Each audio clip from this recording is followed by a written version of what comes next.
안녕하십니까, 박건배입니다. 자, 이 시간부터는 변압기 시험이라고 하는 주제를 가지고 이야기를 해볼까 합니다. 자, 시험의 종류가 좀 많이 있기 때문에 한 시간에 다 하기는 그렇기 때문에 한 몇 시간에 걸쳐서 좀 이야기를 해보도록 하겠습니다. 자, 그래서 오늘 첫 시간에는 이제 권선 저항 측정하고 변압비 측정, 그 다음에 극성 시험, 요 세 가지 정도 이야기가 될 것 같습니다. 자, 본문으로 한번 들어가 보죠. 자, 먼저 크게 이제 변압기 시험의 종류에 대해서 이야기를 해보면 타입 테스트, 그 다음에 루틴 테스트, 스페셜 테스트, 이렇게 이야기를 하고 있습니다. 자, 그 중에서 이제 우리가 타입 테스트 그러면 우리가 제품을 갖다 처음 이제 우리가 그 제품을 개발하는 회사 입장에서 첫 제품을 갖다 만들어야 될 거 아닙니까? 그래서 그 시험, 그 제품에 대해서 첫 번째 시료에 대해서 첫 번째 시료에 가하는 시험이라고 생각하시면 됩니다. 근데 개발 시료죠. 개발 시료에 가하는 시험이죠. 그래서 뭐 원하는 대로 만들어졌는지를 이제 확인하는 거죠. 그래서 될 수 있는 한 모든 시험을 다 한다 이렇게 보시면 되겠어요. 그러니까 여기 안에는 이 타입 테스트 안에는 가혹한 시험들이 다 이게 포함이 되게 돼 있죠. 근데 그 중에서 이제 그래서 가혹한 시험이라는 것은 이제 임펄스 테스트 같은 게 풀로 이제 임펄스 테스트를 하게 되죠. 그러면 이제 저런에 뭐 성공했다 돈 치더라도 저렴물에 어떤 손상이 가해질 수가 있죠. 그리고 이제 온도 상승 시험을 하게 되면 이제 온도가 과도하게 올라가게 되면 이제 저렴물도 열화가 될 수 있고 그래서 가혹한 시험이거나 아니면 복잡한 시험들이라 할지라도 이제 타입 테스트에서는 다 하는 거죠. 왜? 그거 여기서 안 하면 이제 다른 데는 할 데가 없거든요. 그래서 타입 테스트 때 이제 가혹하거나 장비가 훨씬 복잡해서 이제 못하는 시험들은 타입 테스트에서 다 하게 돼 있다. 이렇게 생각하시면 되겠습니다. 그래서 개발 시험이라고 생각합니다. 개발 시험은 타입 테스트라고 생각하시면 돼요.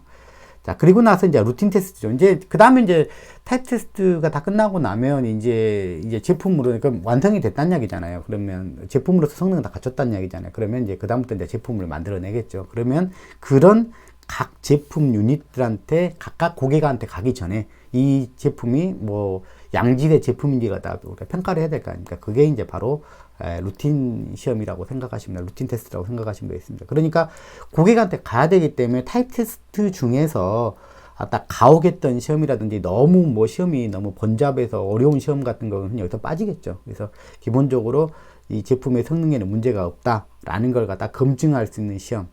그러니까 타입 테스트에서 그 시험들만 몇 개 빠진다. 그러니까 예를 들어서 이런 시험들이 빠진다니까 뭐 온도 상승 시험이라든지 그 다음에 라이트닝 임펄스 테스트 같은 경우 뇌 임펄스 뇌전압 시험 뭐 이런 것들이 이제 좀 빠진다는 이야기죠.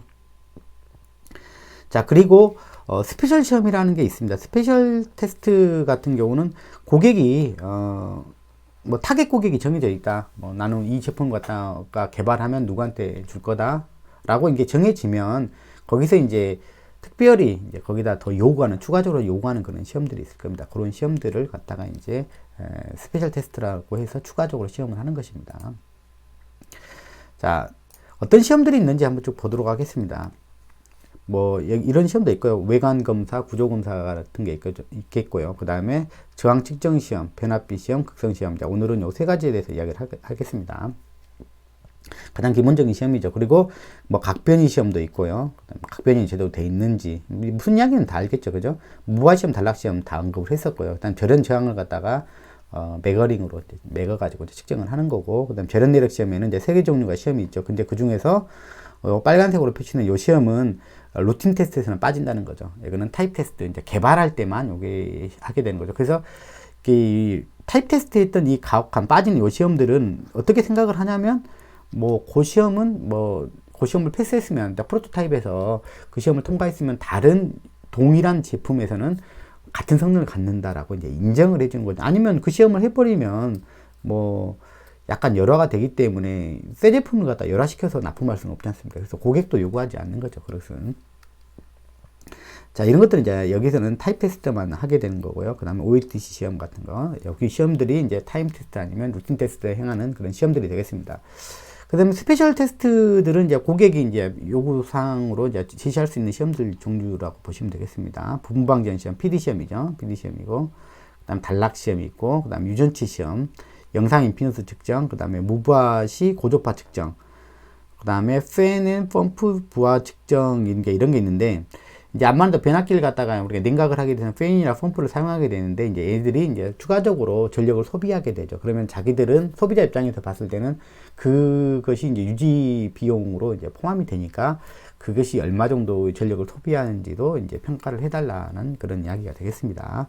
그다음 기계적인 보호장치, 뭐 부월즈 계정기나 그런 기계적 보호장치들에 대한 평가하는 것도 이제 여기에도 이제 포함시킬 수 있다, 그런 뜻이 되겠습니다.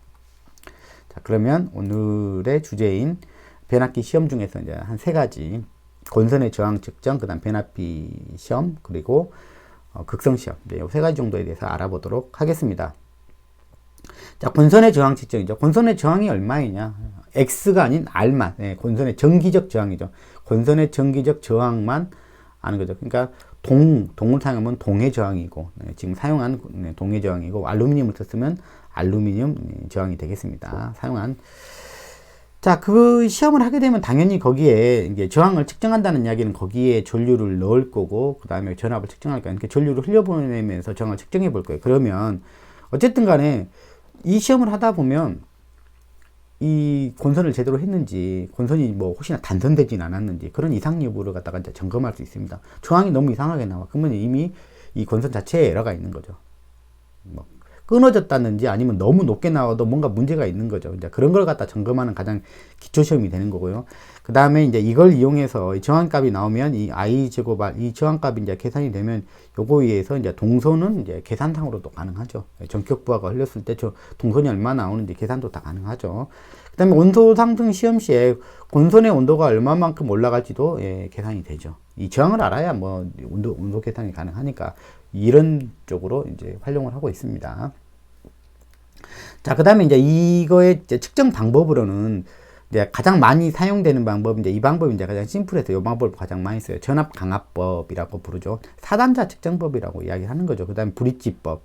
브릿지법에는 켈빈 브릿지법이 있고, 그 다음에 휘스턴 브릿지법이죠. 브릿지법은 전압 강압법에 대해서보다 에큐리시가 좀 높아서 이 방법을 선호하는 사람들도 많이 있죠. 근데 대부분 근데 실질적으로는 전압 강압법이 워낙 간단하기 때문에 이 방법을 많이 채용하고 있다라고 보시면 되겠습니다. 뒤에서 제가 휘스턴 브릿지법에 대해서는 간단하게 원리하고 적용 방법을 간단하게 말씀드리도록 하겠습니다. 그리고 이제 이 권선의 저항을 측정을 하기 위해서는 우리가 알다시피 그 온도에 따라서 이 금속체도 온도가 높아지면 높아질수록 온도가 그 저항이 조금 높아지는 성격이 있어요. 그래서 온도가 얼마에서 측정했느냐가 사실 가장 중요한 거죠. 그래서 기본적인 것은 온도를 갖다가 올리지 않는 측정이 가장 바람직한 거죠. 그래서 되도록이면 시험 시에 사용하는 그 전류는 측정 전류죠. 여기 권선에 그 넣어줄 이 전류죠. 이 전류 양은 되도록이면 작은 전류를 사용해 주는 게 좋다는 거예요. 그래서 권선에 흐를 때 I 제곱 R에서 더 이상 추가적인 히팅이 나타나지 않도록. 그래서 좋은 측정기들은 이제 작은 전압을 측정할 수 있으면 좋죠. 그럼 작은 전압을 측정한다는 것은 작은 전류만 넣어도 된다는 이야기잖아요. 그래서 그런 측정기를 갖다 전용 측정기들을 사용하는 것이 이제 바람직하겠죠. 그래서 전용 측정기들이 다 있다는 것이죠. 그래서 거기서는 뭐 100mA, 뭐 200mA 이렇게 작은 전류를 넣어서 전류를 측정한다. 즉, 주의사항은 이렇게 돼서 15% 전격 전류 15% 이상을 갖다가 시험 전류로 쓰지 말라는 이야기죠. 과열 온도가 올라가는 걸 방지하기 위해서 15%까지 쓸 일도 없죠. 뭐 100mA, 200mA 그렇게 사용하면. 자, 그렇게 해서 이제 우리 뭐 알잖아요. 이렇게 전류만 넣으면 여기 만약에 저항이 있다. 그러면 전류를 넣어주면 이렇게 전류를 넣어주면 여기에 전압 측정하면 되잖아요. 전압 측정하면 되잖아요. 이렇게. 이걸 갖다가 우리가 전압 강압법이라고 그러는 게, 이걸 뭐 소위 말하면 이걸 뭐라고 하냐면 사단자법이라고 그래요. 사단법. 두 개 단자에는 전류가, 두 개 단자가 있죠. 두 개 단자가 있고 또 두 개 추가적인 두 개 단자, 총 네 개 단자가 되죠. 전류 단자 두 개, 그 다음 전압 단자 두 개. 이렇게 해야 뭐 전류를 넣어줄 수 있죠. 그래서 이런 보통 하단자법이라고 하죠. 어쨌든 뭐 이거는 이 저항을 알기 위해서는 내가 흘려준 전류의 크기를 내가 알고 측정한 전압을 측정하게 되면 이거 두 개 나누면 이 저항이 될 거 아닙니까? 이렇게 하는 방법이죠. 자, 그래서 이 측정 저항은 이렇게 계산하면 되죠. 아까 뭐 흘려준 전류 이건 아는 거죠. 그리고 나서 이걸 측정하는 것이죠. 흘려준 전류는 내가 측정기는 보통 거의 정전류를 넣어주게 돼 있거든요. 그래서 그 전류, 내가 세팅한 전류를 갖다 그대로 넣어주죠. 그래서 그 전류값에다가 이제 이 측정한 전압을 가지고 해서 이제 바로 이제 이런 데는 이제 저항값으로 바로 환산해서 보여주죠. 이제 이때 주의할 것은 뭐냐면 이때 그 권선의 원도를 갖다가 여기다가 기재를 해줘야 돼요. 이때 몇 도씨에서의 값이다. 권선의 온도가 몇 도씨의 값이다. 그래서 나중에 이제 권선의 이제 기준 온도로 나중에 환산을 해줘야 되거든요. 기준 온도가 75도예요. 권선의 기준 온도가. 여기까지는 권선의 온도가 올라가는 운전이 한다. 그러면은 가장 높은 저항이 되겠죠. 가장 높은 저항. 그러니까 실질적으로 권선의 원도 산출이라든가 이런 걸 할 때는 뭐냐면 동선을 계산할 때는 저항값이 들어가야 돼. 어떤 저항을 쓸 거냐라는 거죠. 어떤 저항을 쓸 거냐니까. 어떤 저항을 써야 될까요? 가장 상황이 안 좋은 저항을 써야 되겠죠. 그러니까 상황이 안 좋은 상황이라는 게 뭐겠습니까? 온도가 높을 때의 상황이죠. 온도가 높을 때 저항이 높은 거니까 그 저항을 쓰는 것이 설계상에서는 보수적으로 설계하는 입장에서는 이 값을 쓰는 게 바람직하겠죠. 그래서 기준 온도로 이 저항값을 다시 환산하게 된다. 기준 온도로 사용하는 게 75도입니다. 내가 40도에서 측정을 했다. 권선의 온도가 실제 측정할 때는 40도였다. 40도씨였다. 그러면은 요 75도 값으로 다시 환산해 준다면 이 값은 좀 더 올라가게 되죠. 그래서 환산하는 방법은 요 식을 쓰게 됩니다.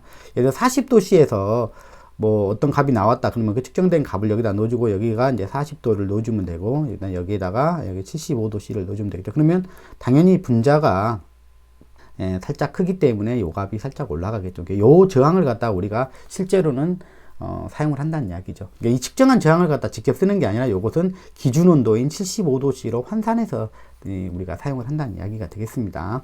그리고 여기서 이제 요 상수인데요. 요 상수는 제가 234.5라고 써놨는데 구리 권선일 땐 요 값을 쓰면 되고요.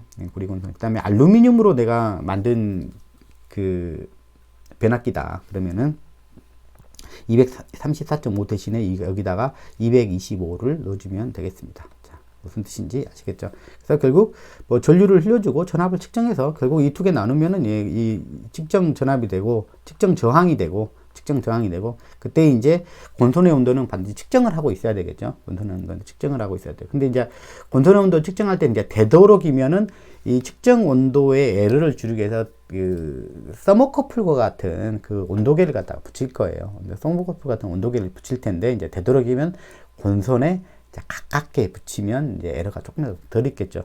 그 대신에 지금은 온도를 상승시키면서 시험하는 게 아니고 되도록이면 온도를 주위 온도랑 같은 상태, 즉 온도 상승이 없는 상태에서 측정을 하기 때문에 사실은 권선의 이제 주변 온도로 이제 측정을 해도 사실은 되는 거예요. 이제 이게 권선의 온도라는 게 사실은 권선 자체의 온도가 아니고 그 주변 온도가 되어도 상관은 없어요. 당연히 오랫동안 그 주변 온도에 오랫동안 노출되어 있던 상태이기 때문에 여기서 측정할 때 추가적으로 온도만 올라간다면 주변 온도랑은 사실 같을 거예요. 그죠?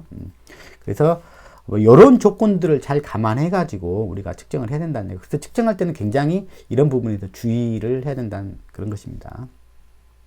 휘스턴 브리지에 대한 브리지 측정 방법이 이제 우리가 그 정밀도 면에서 상당히 좋다. 이렇게 해서 이제 우리가 정밀한 측정을 위해서는 휘스턴 브리지 에러들을 갖다 많이 쓰는데 이제 브리지 에러에 대한 간단한 원리하고 테스트 방법 말씀드리도록 하겠습니다. 지금 이제 그려놓은 게 이제 휘스턴 브리지의 회로이죠.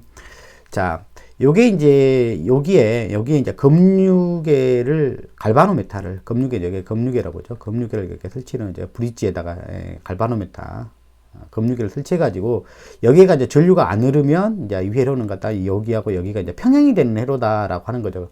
평행이 되는. 그래서 이 갈바노메타의 값을 보고 검유계 값을 보고 얘가 0A가 됐다. 지지계가 0A를 가리키고 있다. 즉 여기가 0A가 흐른다라고 하면 요 점하고 요 점이 이제 평행이 됐다라고 우리가 인정을 하고 요 나머지 값들을 갖다가 우리가 연산을 하는 것이죠.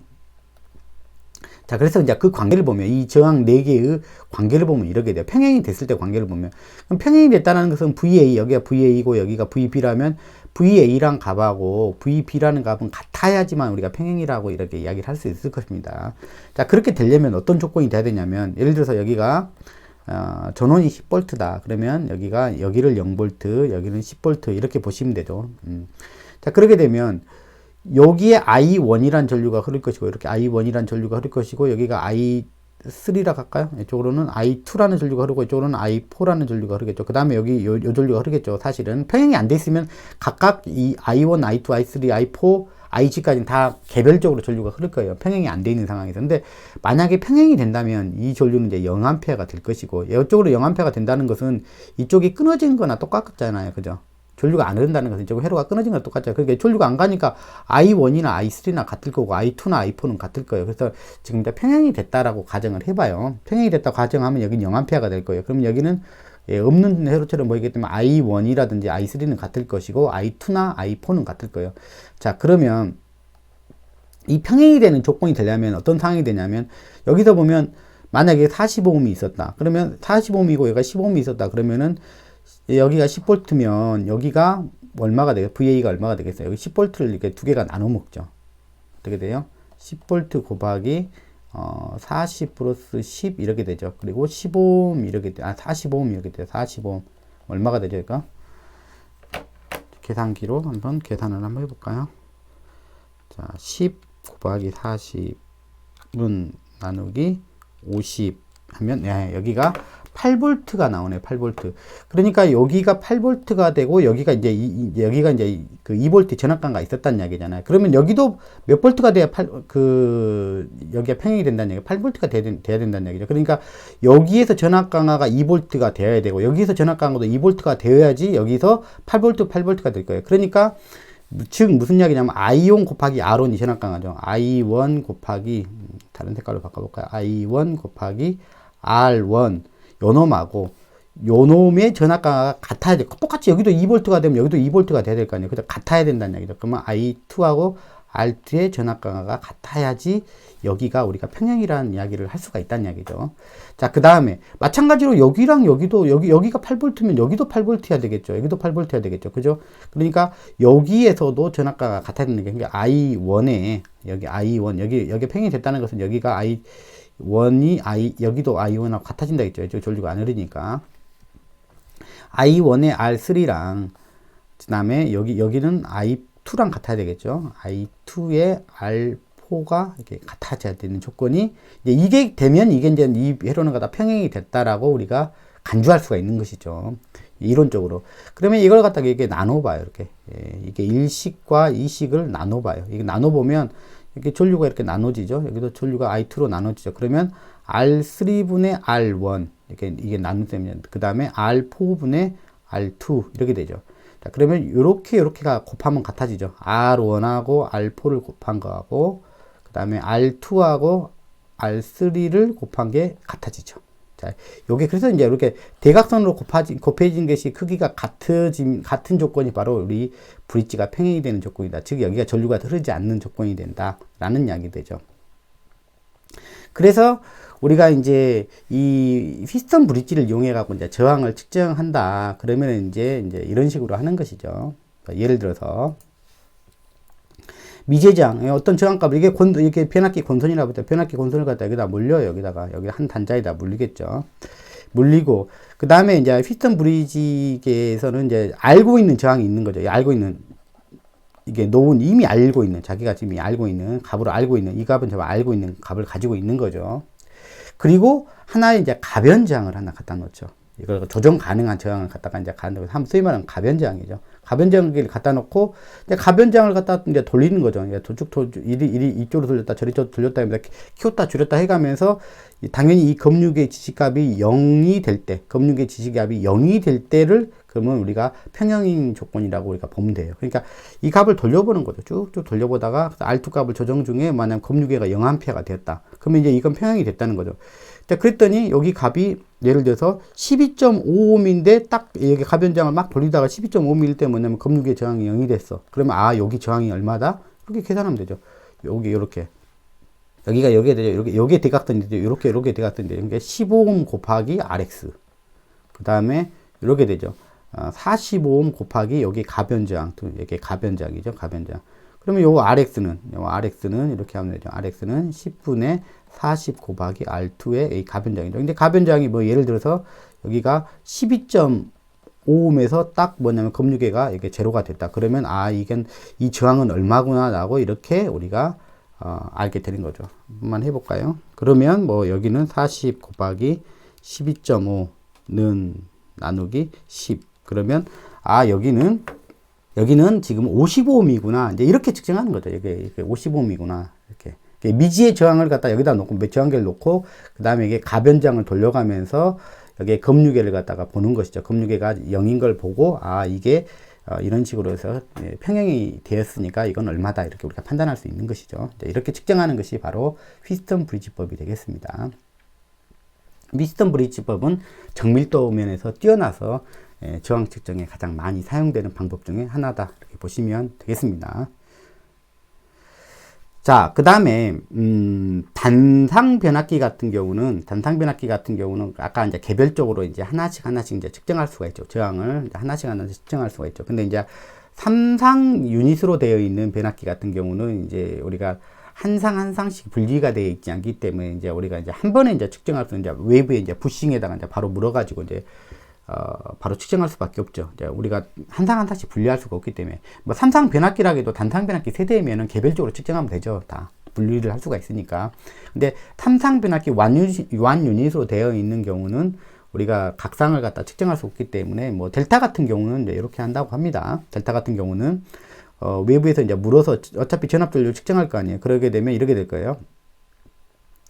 여기 이제 저항으로 본다면 이렇게 돼 있다는 여기서 보면 요거를 갖다 등가화 시키면 이렇게 보일 거 아니에요. 여기가 저항이고 이렇게가 요런 식으로 보일 거 아니에요. 요런 식으로.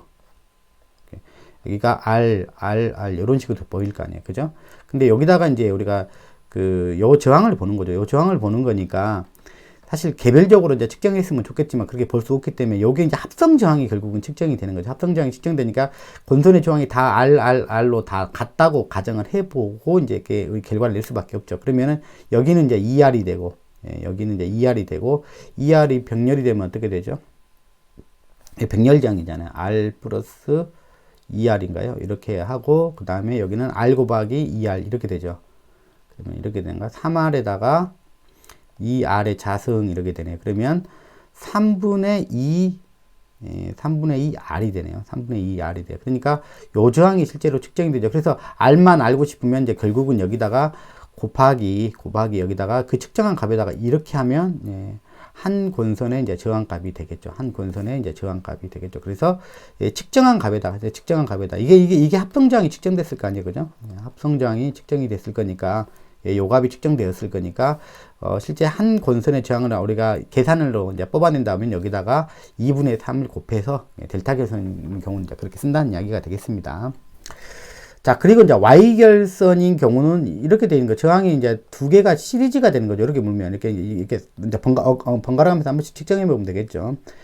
두 개 저항이 시리즈로 물려져 있는 상태가 측정이 되는 거죠. 그러니까 2R이 측정되는 것이죠. 2R이. 그러니까 하나 권선의 저항은 2분의 1로 나누면 되겠네요. 그래서 측정한 저항에서 이제 2분의 1로 우리가 나눠서 이제 좀 그것만 변환을 시켜주면 된다. 적용해주면 된다. 뭐 그런 이야기가 되겠습니다. 어려운 이야기가 아니죠. 근데 이제 원래 이제 권선의 측정이 이제 여기서 이제 제일 중요한 것은 온도 조건이 이제 주변 온도 조건하고 이제 권선의 온도 조건을 갖다 잘 일치시켜 가지고 시간을 갖다 잘 두고 그다음에 혹시 전류를 올리는 동안 온도 상승이 발생하지 않는지 이런 부분들이 굉장히 주의해서 우리가 측정을 잘 해야 된다. 그런 부분이 좀 어려운 것이죠. 뭐 측정 자체가 어려운 건 아니죠. 다음은 이제 변압비 시험에 대해서 말씀드리도록 하겠습니다. 자, 변압비 측정 시험에는 이제 두 가지 시험 방법이 있다고 합니다. 첫 번째는 뭐냐면 직접법. 직접 1차 측과 2차 측 전압을 측정해서 이제 변압비를 바로 이제 비교해 보는 것이죠. 이게 이제 바로 이제 직접법이라고 말씀드리는 거고, 두 번째는 어떤 스탠다드 변압기가 있는데 스탠다드 변압기와 테스트 변압기 간에 이제 그 두 개를 비교해 가지고 이제 거의 이제 같은 변압비를 갖고 있는 같은 형식의 변압기겠죠. 그걸 갖다가 스탠다드 변압기로 놓고 이제 그 테스트 변압기와 이제 비교해 가면서 하는 그런 방법이 있습니다. 그래서 먼저 직접법에 대해서 말씀드리면 이제 직접 전압을 걸고 1차 측, 2차 측 전압을 갖다가 이제 비교한다. 이제 그런 뜻이 되겠습니다. 자, 그래서 1차 측, 이제 2차 측은 이제 개방을 하고요. 이제 보통 어차피 낮은 전압을 할 거니까 1차 측에서 걸어도 되고 2차 측, 이제 고압 측에서 걸어도 되고 저압 측으로 걸어도 돼요. 어차피 이제 예를 들어서 테스트 볼테이지를 뭐 이게 뭐 112kV급이잖아요. 112kV급이라 테스트 전압은 그것보다 한 1000분의 1 정도로 이렇게 낮춰서 평가를 할 거예요. 그러면 뭐 실제 테스트 전압은 112V 뭐 이 정도만 걸 거예요. 그리고 이제 2차 측은 이걸 1000분의 1로 낮추면 13.8V죠. 그러니까 굳이 뭐 이런 경우이기 때문에 굳이 2차 측 기준으로 굳이 시험하지는 않아도 돼요. 이렇게 테스트 전압을 낮춰서 하는 경우. 왜냐면 안전상에 이 정도 전압이면 크게 문제가 없기 때문에. 여기는 이제 그럼에도 불구하고 여기에서는 이제 LV 측에다가 이제 걸어서 시험하는 걸 보여드리겠습니다. 안전상, 상대적으로 안전상 이제 저압 측에서 어차피 레이쇼만 측정하면 되는 거니까 굳이 고압 측 전압 기준으로 고압 측에서 입력하지 않아도 상관이 없다. 그런 이야기 되겠습니다. 그래서 LV 측에다 걸고 HV 측은 이제 개방한 상태에서 각각 1차, 2차 측을 갖다가 이제 전압을 측정해서 직접 비교한다. 뭐 이런 것이 되겠습니다. 이럴 때 뭐 조금 주의사항은 당연히 안전이 고려가 돼야 되죠. 갑자기 뭐 이런 큰 전압을 사용할 수는 없잖아요. 시험 전압으로. 그래서 되도록이면 낮은 전압을 사용해서 안전한 전압으로 사용해야 된다는 게 첫 번째 이제 주의사항이 되겠고, 그 다음에 이게 설계치에 대한 판정 기준이 0. 플러스 마이너스 0.5% 수준이기 때문에 여기 볼트메타들이 그거에 대한 어떤 그 정확도가, 측정상 정확도가 높은 게 아니다 그러면은 이걸 검증할 수 없는 계측을 쓴다 그러면은 의미가 없죠. 그래서 볼트메타도 오차율이 0.5%보다는 더 우수한 그런 것들을 써야 되고, 이제 그 디지털 메탈을 갖다가 쓰는 경우도 이제 DGT가 최소한 이제 그러려면 한 4개에서 5개 정도는 있는 것 정도는 써줘야 된다는 이야기가 되겠죠. 자, 그리고 여기다 이제 측정할 때는 암페어 메탈을 갖다가 이제 부착을 해서 이제 안전상, 만약에 이제 시험을 하다가 뭐 여기 결선을 잘못해갖고 단락이 되는 상태에서 시험을 할 수도 있고, 그렇기 때문에 전류계를 매달아 놓으면 어떤 결선 실수, 실험상 할 때 시험하다가 이제 결선 실수가 나타나는 걸 다 미연에 이제 방지할 수가 있죠. 그래서 전류값이 오픈을 시켜놨기 때문에 매우 작은 전류만 흘려야 되죠. 그 중에서도 뭐 전압을 아주 낮은 전압만, 전격 전압을 걸 것이 아니기 때문에 전격 전압 수준의 여자 전류가 흐르는 게 아니고 아주 적은 미세한 전류만 나타나겠죠. 그러니까 이 암페어메타는 그 미세한 전류까지 측정을 잘 못할 거예요. 그러니까 암페어메타는 거의 0A 정도 수준인 것을 보여야 아마 이제 테스트상 이제 정상이다 이렇게 보면 되겠죠. 자, 그런 이야기가 되겠고, 뭐 이렇게 해서 뭐 1차 측과 2차 측을 갖다가 이제 직접 측정을 하면 이제 되는 겁니다. 그래서 그 값을 비교하면 이제 변압비 측정은 이제 직접법으로 끝난 거고, 그 다음에 그 변압비를 측정할 때 이렇게 직접법을 사용하는 경우는 변압비를 측정할 때 극성 시험을 동시에 하는 거를 갖다가 많이들 권장을 합니다. 예. 직접 변압비를 측정할 때 우리가 극성 시험을 동시에 행한다. 물론 따로따로 행할 수도 있지만 같이 행하는 걸 갖다가 이제 권장을 한다 이겁니다. 자, 그래서 여기다가 이 시험을 할 때 이제 부가적으로 같이 여기다가 여기를 쇼트를 시켜놓고요. 1차, 2차 줄 여기 쇼트 시켜놔도 여기 변압비 시험하는데 전혀 회로 영향이 없죠. 그죠? 여기에 전압은 그대로 나타날 거예요. 그리고 나서 전압기를 하나 더 설치를 합니다. 전압기를 하나 설치해가지고 여기는 이제 극성 체크용이라서 제가 P라고 제가 붙여놓은 거예요. 전압기인데. 극성을 갖다가 평가하기 위한 전압이다. 그래서 여기 만약에 요 시험을 했다. 뭐 여기는 13.8V를 걸었겠죠. 그러면은 정확하게 나오면 여기는 122.75V가 나올 텐데, 뭐 그렇게 나오면 만약에 감극성이다 그러면은 서로가 빼기가 돼서 여기 전압계에 나타나는 것은 감극성은 서로 빼기가 되는 방향으로 연결이 되겠죠. 감극성이라면 여기다가 찍어서 볼까요? 여기다가 어차피 이것도 감극성이니까 이렇게 되면 어떻게 돼요? 이렇게 되면 요 전압하고 요 전압하고 이렇게 되잖아요. 여기 요 전압하고 요 전압의 방향하고 이 방향 반대 방향이 되잖아요. 반대 방향이니까 이게 빼기가 되는 거죠. 그죠? 가극성이 된다면 반대가 되겠죠. 여기를 지워버리고 이렇게 되면 되죠. 그러면 가극성이면 극성점을 여기다가 이렇게 찍어져 있다고 보면 되죠. 그러면 얘는 이거죠. 이거. 한쪽은 이거고. 그러면 요렇게 가면 이거는 더하기 방향이 되는 거죠. 그래서 감극성이었다 그러면은 이 두 전압이 빼진 전압인 98.95V가 나올 거고, 그럼 이건 감극성이구나 이렇게 알 수가 있는 거고, 여전압계로 읽었을 때 값이 이란 이야기예요. 그 다음에 이 값이 플러스가 돼가고 126.55V가 나왔다 그러면 이거는 가극성이구나, 이건 가극성이구나, 이렇게 우리가 평가를 하는 거죠. 자, 이런 것입니다. 뭐 어렵진 않죠. 그 대신 LOU를 감안해 가지고 우리가 측정을 해야 된다라는 것입니다. 자, 그 다음에 이제 비교하는 방법이 있습니다. 그 TTR 메소드를 많이 씁니다. 공장에서는 TTR 메소드라는 것이 있어가고 TTR 셋을 이제 준비를 해놓죠. 그래서 TTR 셋 안에는 뭐 각종 측정기들이나 있는 그런 것들도 다 있고, 거기에 이제 특별히 있는 게 비교할 만한 대상. 아까는 이제 직접 측정을 했다면 1차 측하고 2차 측 전압을 각각 측정해가지고 바로 비교하면 변압비가 나오죠. 그거 가지고 판정을 하는 방법을 직접법이라고 이야기하는 거고, 일단 비교법은 뭐냐면 스탠다드 변압기를 두고 시료와 이제 비교해가지고 비교해갖고 같아 그러면은 정상이고 뭐 이런 식으로 보는 거죠. 판정하는 것이죠. 그 스탠다드 변압기랑 이제 비교한다고 해서 비교법이라고 이제 부릅니다. 이제 그 가장 대표적인 방법 중에 하나가 이제 TTR 메소드 이렇게 부릅니다. 그래서 스탠다드 변압기에 있으면 공장에서 이제 변압기를 갖다 대량으로 같은 형식을 갖다 대량으로 뽑아낸다면은 스탠다드 변압기 하나 두고 그거 두 개를 비교하는 것이 측정상 스피디하게 이루어지겠죠. 그래서 양산하는 단계에서는 스탠다드 변압기를 두고 계속 비교하면서 측정하는 것이 거기서는 조금 더 좋은 방법이 될 수가 있죠. 자, TTR 메소드는 여기 이렇게 돼 있죠. 트랜스포머 턴 레시오 메소드라고 돼 있죠. 이 스탠다드 변압기랑 비교하는 방법이다. 이렇게 이야기를 하고 있습니다. 이 방법은 앞에서 소개했던 휘스턴 브리지법을 유사하게 흉내낸 방법으로, 이것이 좋은 장점은 뭐냐면 아까 그 직접법에 비해서 직접법은 오차가 이제 그렇게 얘보단 높지는 않을 거예요. 그래서 아까 0.5% 정도 수준이라고 보시면 되고, 얘는 0.1% 정도 수준의 오차율을 가지고 있다고 그래요. 이제 정밀도를 가지고 0.1%. 그러면은 정밀도 면에서는 이제 만족할 만한 수준이다. 그래서 TTR 메소드를 실제로 공장에서 많이 쓴다. 이렇게 보시면 되겠습니다. 그래서 TTR 셋을 갖다 준비를 해놨겠죠. 그 대신에 이제 이 스탠다드 변압기는 측정하고자 한 테스트 변압기랑은 뭐냐면 턴 레시오가 거의 같아야 돼요. 거의 같은 녀석을 약간 미세 조정하면서 그걸 갖다가 측정을 하는 거거든요. 그래서 완전히 다른 녀석 가지고는 비교할 필요가 없는 거죠. 같은 녀석 가지고 같은 턴 레시오를 가지고 있는 것끼리 이제 비교를 한다고 생각하시면 돼요. 그래서 만들어진 놈이 그 턴 레시오 안에 들어오는지를 갖다 평가를 하는 것이죠. 비교해서. 자, 이쪽으로 보면 여기가 이제 TTR 셋이고 이게 테스트 변압기예요. 이게 테스트 변압기고 이게 이제 스탠다드 변압기죠. 이게 스탠다드 변압기고, 요게 이제 TTR 세트예요. 그래서 여기다가 이제 여기 발전기가 있죠. 전압을 갖다가 이제 여기다 걸어주는데, 전압을 걸어줘요. 쭉, 테스트 변압기 쪽으로 한번 가볼까요? 이렇게 쭉. 이렇게 들어갔죠. 여기도 이렇게 쭉 가서 전압을 이렇게 걸어줬죠. 그리고 나서 이 전압을 병렬로 또 어디다 연결해줬냐면 1차 측을 같이 연결해줬죠. 1차 측을 동시에 같이 물어줘. 병렬로 1차 측 스탠다드 변압기 1차 측하고 테스트 변압기 1차 측을 같은 전압으로 딱 밀어 넣어주죠.